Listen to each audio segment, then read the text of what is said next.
بسم الله الرحمن الرحيم الحمد لله رب العالمين وصلى الله وسلم وبارك على عبدك ورسولك محمد وعلى آله وأصحابه أجمعين ثم أما بعد إخوة الكرام السلام عليكم ورحمة الله وبركاته. إخوة الكرام في حديث الصحيح أن النبي صلى الله عليه وسلم قال لأبي بكر رضي الله عنه والذي نفسي بيديه لشرك أخفى من دبيب النمل ألا أدلك على شيء إذا قلته ذهب عنك قليله وكثيره. Une fois, le prophète sallallahu alayhi wa sallam a dit aux compagnons, donc à Abu Bakr, par celui qui détient mon âme entre ses mains, eh bien, il y a un polythéisme, un shirk, un polythéisme qui est aussi caché que le cheminement de la fourmi. Et donc, déjà, l'information est importante puisque, à vue d'œil, déjà, il n'est pas possible pour nous de voir le cheminement de la fourmi. Ce qui veut dire que c'est quelque chose qui est donc imperceptible à l'œil nu. Tu ne peux pas voir comment le cheminement que trace la fourmi, tu ne peux pas le visualiser comme cela à l'œil nu. Donc, pour dire à quel point ce polythéisme, il est caché, il est vraiment dissimulé. Et ensuite, il dit aux compagnons, veux-tu que je t'informe d'une chose? إذا قلته ذهب عنك قليله وكثيره. Veux-tu que je t'informe d'une chose qui, si tu l'as dit, cette chose-là, eh bien, elle va te permettre de dissiper, de faire partir en grande ou en petite quantité ce polythéisme. Tu vois, l'information, déjà, comment est-ce qu'elle est importante. La gravité du péché, possible en cela, donc un polythéisme, un shirk, qui est caché comme le cheminement de la fourmi, et une solution qui te permet de t'en purifier, de le faire partir en petite ou en grande quantité que tu aurais sur toi, de ce polythéisme caché. Et il dit, وَقَالَ قُلْ اللهم إني أعوذ بك أن أشرك بك وأنا أعلم وأستغفرك لما لا أعلم. Et il lui dit, prononce cette invocation. Tu vois l'invocation, comment est-ce qu'elle est forte? L'invocation, comment est-ce qu'elle est puissante? Et cette parole, elle te permet de faire dissiper, de faire partir de toi ce shirk, ce polythéisme que toi, tu ne vois pas en toi parce qu'il est aussi caché que le cheminement de la fourmi. On ne parle pas du grand polythéisme, tu vois, les gens qui adorent des statuettes, des tombeaux ou autres. On ne parle pas de l'islam. On parle de quelque chose qui est caché, qui est dissimulé, que tu ne peux pas voir, que toi-même tu ne sais même pas des fois, souvent même. Et donc que tu peux faire partir comme cela. Et c'est pour cela, subhanallah, qu'on te dit que هذا الحديث يدل على أن من طلب الإخلاص في العمل فعليه أن يحترز له من دقيق الشرك وجليله وأن يعلم أن من الشرك ما هو أخفى من دبيب النمل. Ce hadith, il t'indique quoi? Il t'informe à quel point celui qui recherche la sincérité, celui qui est sincère, celui qui veut être sincère vis-à-vis d'Allah subhanahu wa ta'ala, eh bien il va faire le maximum pour se protéger de tout ce qui pourrait l'amener à tomber dans le shirk, dans le polythéisme, car celui-ci est aussi caché que le cheminement de la fourmi. Et de quelle manière tu peux t'en protéger? يعني فما طلب الإخلاص عزيز هو النفس تحتاج إلى طول يعني مجاهدة. Parce que tu sais, les gens, ils oublient à quel point ils ont besoin de cette sincérité, de cette purification du cœur pour se rapprocher d'Allah subhanahu wa ta'ala. Et à quel point ils doivent lutter. Chacun d'entre nous, c'est une lutte quotidienne pour arriver à purifier notre cœur et à faire en sorte de ne pas tomber dans ce polythéisme. C'est pour cela que c'est étonnant quand tu vois les gens, ce sujet-là, ils le déconsidèrent. Nous, on emmène nos enfants des fois, tu sais, pour apprendre à din, la religion ou autre et tout. Tout ce qui nous intéresse, c'est que ils lisent le Coran. Mais c'est bien, alhamdoulilah, le Coran, tout ça. Il y a des hadiths sur le fait qu'il y a un grand bienfait dans cela. Mais on ne se pose pas la question, on ne demande pas, on ne dit pas, mais est-ce que vous allez parler un petit peu quand même de l'aqidah, de comment tu vois, adorer Allah, la purification du cœur et tout, à mon enfant, parce que je veux qu'il comprenne ça rapidement. Je ne veux pas qu'il tombe dans des formes de trucs bizarres, alors qu'il ne le sait même pas lui-même. Et c'est pour ça qu'on te dit quoi? On te dit, pourquoi tu fais cela? Pourquoi tu dois rechercher, tu dois invoquer cette invocation qui est fondamentale, qu'on doit apprendre, connaître, lire tous les jours? Il dit, les hamayati yani janabi at-tawhid wa tawaffi min ash-shirk. C'est de sorte de pouvoir protéger ton adoration d'Allah, ton unicité d'Allah subhanahu wa ta'ala à laquelle tu prétends. Toi, tu dis que tu adores Allah subhanahu wa ta'ala. Tu dis que tu veux vouer tes actions que pour Allah. Bien pour ça, tu dois les protéger. Le pire, c'est que tu le fais déjà dans ta dunya. Dans la dunya, tu le fais. Quand tu as de l'argent en banque, tu fais attention, tu les protèges. Tes biens. Ta maison, tu la protèges. Tu vas mettre des alarmes, tu vas mettre des protections, des barrières. Tu vas prendre un chien, tu vas le mettre dehors. Tu vas mettre un panneau sur ton grillage. Attention, chien méchant. Pourquoi? Parce que tu as peur de faire... Tu sais qu'il y a des personnes qui vont toucher à tes biens, qui vont toucher à ton argent. Donc, tu connais le système de protection de quelque chose auquel tu tiens beaucoup. Tu le connais, ce système. Et subhanallah, de notre cœur, de l'adoration d'Allah subhanahu wa ta'ala, wa tawhid, tout cela, on ne se pose même pas la question. Ma'alish, tout ce qui rentre dans notre cœur, c'est pas grave. Et c'est pour cela qu'on te dit quoi? On te dit فَيَسِرُ أَرِيَأْ مِنَ الشِّرْكِ وَالْحَلِفُ بِغَيْرِ اللَّهِ مِنَ الشِّرْكِ وَالْتَشْرِكُ بَيْنَ اللَّهِ سبحانه وتعالى وبين خلقه بالأفاض كقوله لولا الله ولا فلان أو ما شاء الله وشئت ونحو ذلك من الشرك. Sans que tu t'en rendes compte des fois, tu te rends pas compte que, tu sais, quand tu es orgueilleux des fois, tu sais, as l'orgueil, tu as l'ostentation, tu sais, tu veux te montrer aux gens, tu veux que les gens ils te regardent dans ce que tu fais, tu connais bien ceci, tu fais bien cela, tu veux te montrer, bah tu es tombé dans le shirk, tu t'en rends même pas compte. Des fois, quand tu dis si Allah il veut et que toi tu veux, tu tombes dans le shirk juste avec ta parole, tu le sais pas, tu vois. Ou des fois tu vas dire si Allah avait fait ceci et un tel, le wa, tu vois, le wa que tu mets dans cette parole, yani bil arabia, c'est un niveau que tu mets au même piédestal. C'est pour ça que le prophète l'avait pris le compagnon. Tu dis pas, quand tu l'avais dit oui, si tu veux et Allah il veut. Il a dit non, c'est Allah azza wa jalla il veut, thumma anta. Après, ça sera toi. C'est qu'en fait, tu peux pas mettre sur le même pied, tu vois, des stades, cela. Et cela, c'est une forme de politisme qui s'introduit dans le discours, dans les paroles que tu vas prononcer sans que tu t'en rendes compte. Et regardez, les gens des fois, sans qu'ils s'en rendent compte, qui font, mais si vraiment j'avais fait ceci, à quel point j'aurais pu réussir, tu vois? Si vraiment cette personne-là, elle avait été avec moi, j'aurais pu gagner cela, j'aurais pu ramasser ceci. Tu ne te rends pas compte que déjà, bien sûr, le si, il ouvre la porte de Satan. Mais en plus de cela, quand tu poses toi toute ta confiance, toute ta certitude, tout cela sur une personne, sur un être, tu vois, à quel point cela te cause du tort. On te dit quoi?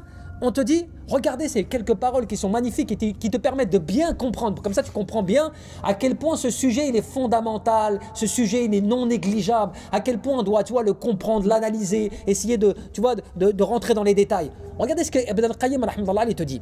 Il te dit, ashirku fil ibadah. Tu sais le polythéisme que tu rentres dans l'adoration, parce que ça c'était le polythéisme que tu rentres dans les paroles, dans tout cela. Mais aussi dans l'adoration, tu peux rentrer un polythéisme dont tu ne te rends pas compte.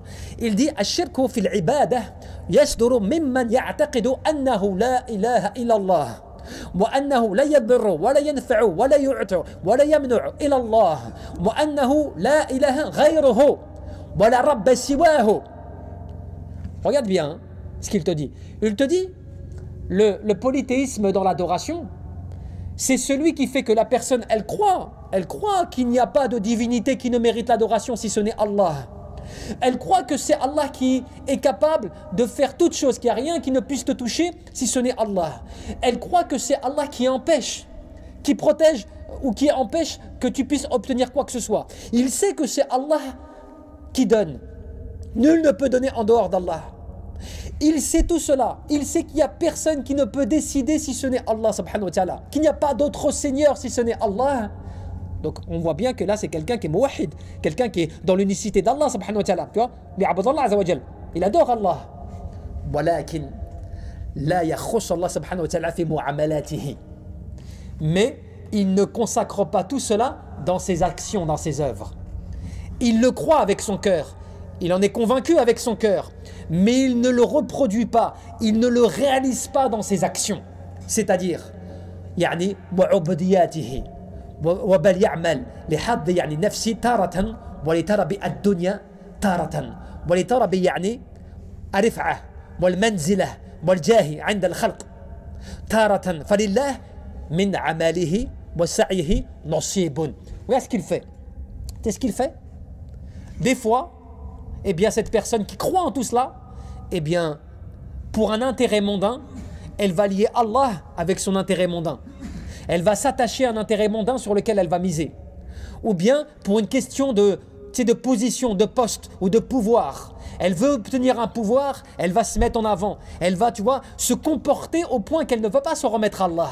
Elle va s'en remettre, tu vois, à sa propre personne, à sa propre capacité, à sa propre puissance à vouloir le faire, à son commandement, tu vois. Genre, c'est moi, je suis capable de faire. C'est moi, je peux, tu vois. Ou bien, des fois, ça va être sa passion. Tu vois, elle suit ses passions, elle suit ses désirs, elle suit des choses comme cela. Elle suit comme si pour elle, c'était quelque chose dont elle avait besoin. Elle oublie qu'il y a une partie pour elle et une partie pour Shaitan. Une partie qu'elle consacre à Allah et une partie qu'elle consacre à sa propre personne. C'est pour ça qu'Ahmed al-Ulama, chauffe, Ahmed al-Ulama al-Kibar, parmi un grand savant, qu'est-ce qu'il disait? Il disait, beaucoup de gens, ils prétendent qu'ils appellent à Allah quand ils font des prêches. Ils prétendent qu'ils appellent à Allah, alors qu'en réalité, ils ne font que appeler les nafsi, à leur propre personne. C'est vrai ou pas?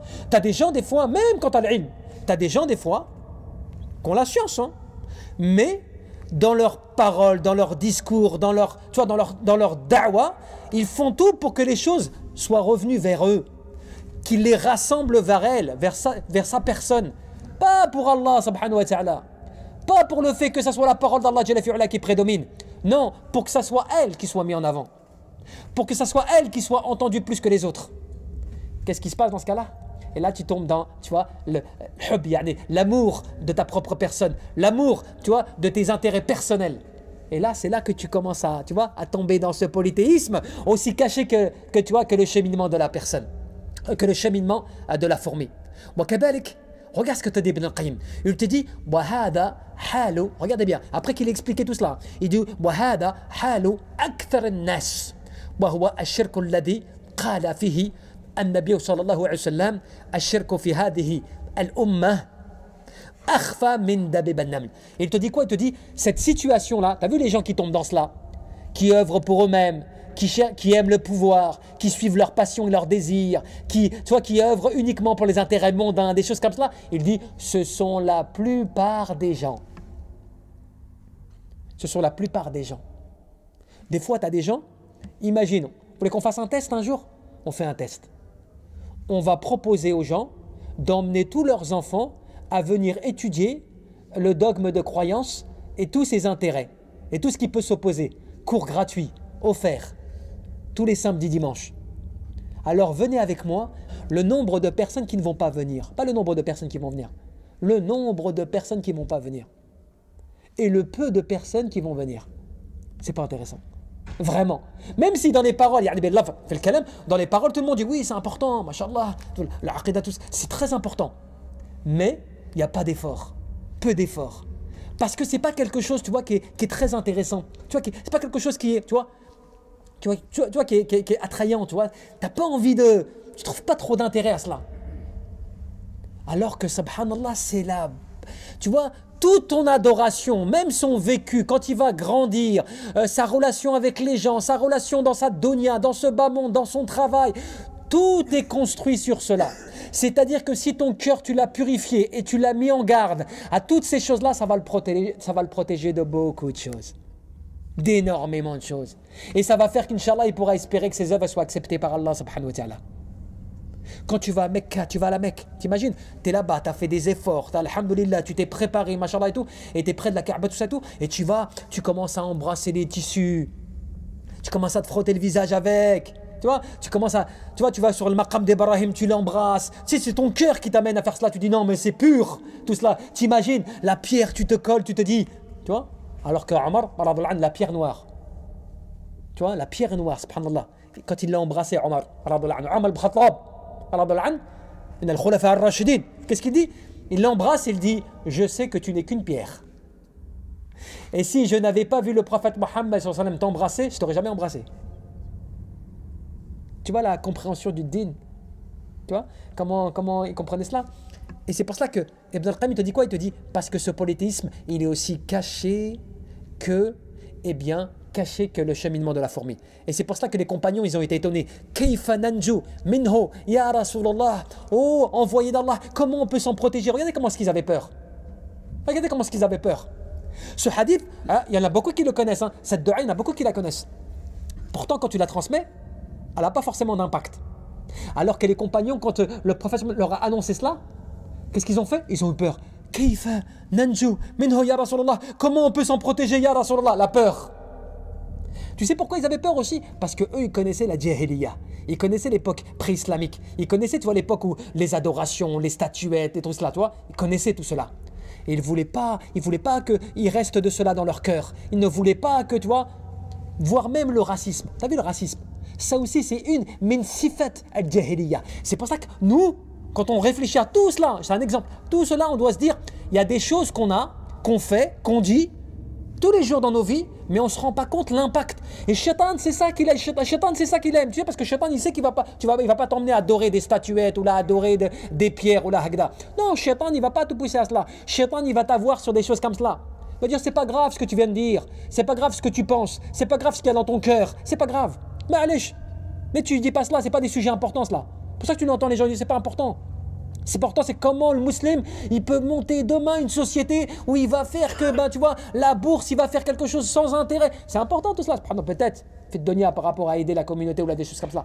Mais si ton cœur, il n'est pas pur, si tu n'as pas purifié ton cœur, tu n'as pas purifié les œuvres, c'est pour ça que les ulama disent quoi? Ils disent, وَيَدُلُّ الْحَدِيث عَلَى أَنْ مِنَ الشِّرْكِ مَا يَقْعُ فِيهِ الْعَبْدُ دُونَ أَنْ يَعْلَمْ. Ce hadith, il t'indique que l'adorateur d'Allah, il peut tomber dans le polythéisme shirk alors qu'il ne le sait même pas. Il n'est même pas au courant de cela. Et il te dit, mais pourquoi cela? À cause de quoi cela? Il dit, c'est à cause des conséquences du fait qu'il a peu de connaissances. Il ne s'intéresse pas au sujet. Tu vois? Subhanallah. Et il suit ses passions. Et il s'attache à ce bas monde. Et il met sa confiance et il se rapproche et il compte sur les créatures. Il ne compte pas sur le créateur. Il compte sur les créatures. Tu vois?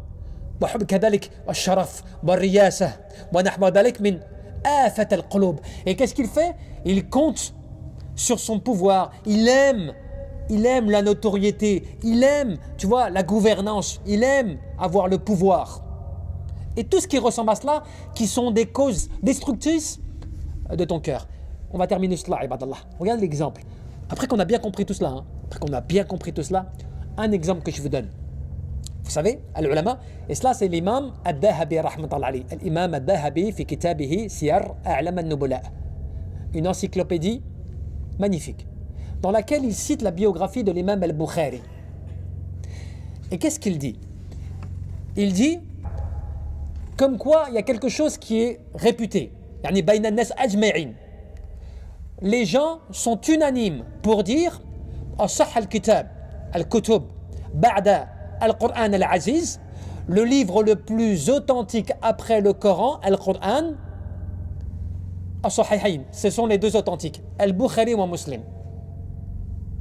Il dit, lui c'est à son époque, il dit l'unanimité des gens. Et ce qui est reconnu, c'est comme si aujourd'hui tu disais ce qui est reconnu mondialement. C'est reconnu mondialement.